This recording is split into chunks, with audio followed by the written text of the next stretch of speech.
Now let's look at the second option for graphing parabolas and finding their vertex and axis of symmetry. So, if it's in standard form, we can determine whether the graph opens up or down by looking at A. We've done this before. We find the vertex by doing negative b over 2a to get the x-coordinate. Then we plug that number in for x in our function and get the y-coordinate. And the axis of symmetry is still x equals the x-coordinate of the vertex. Then we can find the y-intercept by plugging 0 in for x and figuring out what y is. And we can figure out our x-intercepts. Remember, we can check the determinant, the b squared minus 4ac, to decide whether or not we even have any x-intercepts.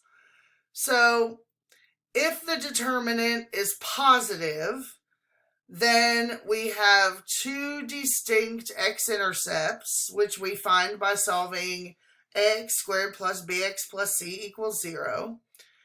If the discriminant equals 0, then the graph has one x-intercept, which means it touches the x-axis at the vertex. And if the discriminant is negative, then we have 0 x-intercepts. And then we can find another point by using the y-intercept and the axis of symmetry. So let's practice that. So if we start with example 3, it says, graph the function by determining whether it opens up or down by finding the vertex, the axis of symmetry, and the intercepts. State the domain, range, and increasing and decreasing intervals in interval notation. So, part 1, does it open up or down? Well, A is -3, which means it opens down. Okay, find the vertex. So to find the x-coordinate of the vertex, we do -b over 2a. So b is 6, and a is -3. So we have -6 over -6, which is 1. Now for y, we plug 1 into the function for x. So we get -3 times 1 squared plus 6 times 1 plus 1. And that gives us 4. So our vertex is the point 1, 4.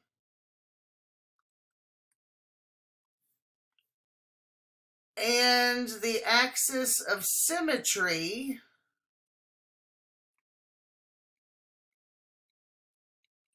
is x equals 1 because it's always the x-coordinate of the vertex. Now, without checking the discriminants, we can decide if we have x-intercepts simply by plotting our vertex, which was 1, 4, and we know that the parabola opens down. So a rough sketch, without even paying attention to x-intercepts or anything, looks like, well, I didn't put my 1, 4 in the right spot, but 1, 4, and a quick sketch, it looks like that. So we know we have x and y intercepts. Let us go do the y-intercept. Remember, we let x equals 0. So if we do that, we have negative 3 times 0 squared plus 6 times 0 plus 1, which is 1. So we have a y-intercept at 0, 1. We know our axis of symmetry goes down x equals 1. So we can automatically plot another point on the other side of the axis of symmetry from the y-intercept. Now we just have to do our x-intercepts. And I am sorry to say that this does not factor. So we will have to use the quadratic formula. So negative b plus minus square root b squared minus 4ac all over 2a, which equals negative 6 plus or minus the square root of 6 squared minus 4 times a negative 3 times 1 all over 2 times a negative 3. If I keep going, it's negative 6 plus or minus the square root of 36 plus 12, 48 over a negative 6, which is negative 6 plus or minus 4 square root of 3 over negative 6, which if we factor out a 2,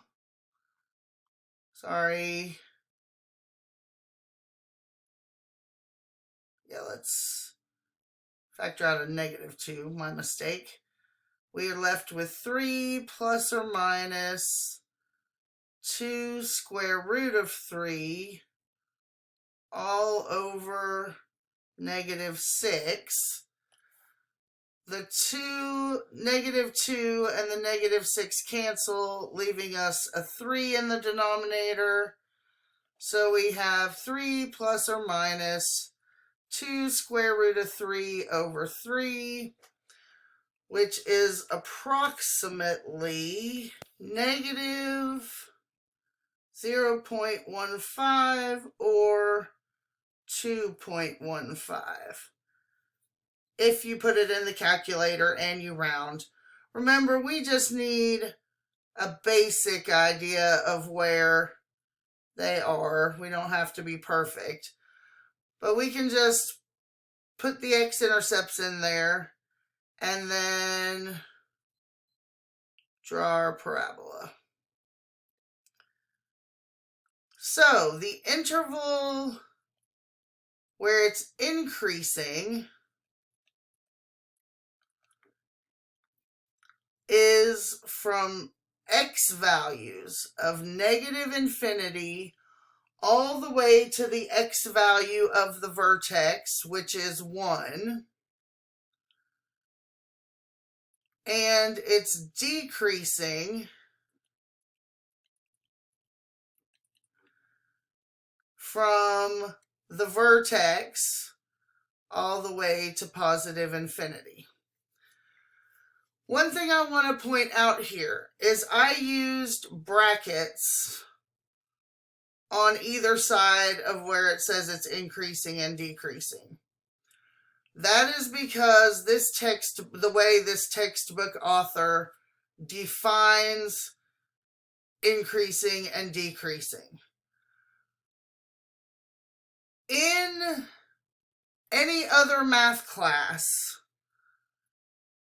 you would use negative infinity to 1 parentheses and parentheses 1 to infinity.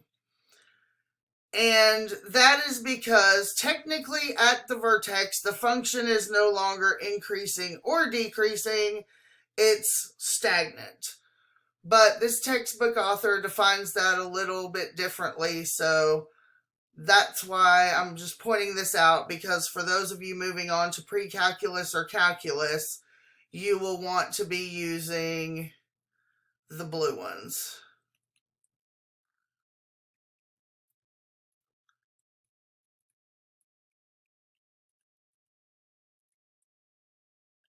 So just to point that out. All right, let's stop here on this one, and I will make another video for example 4.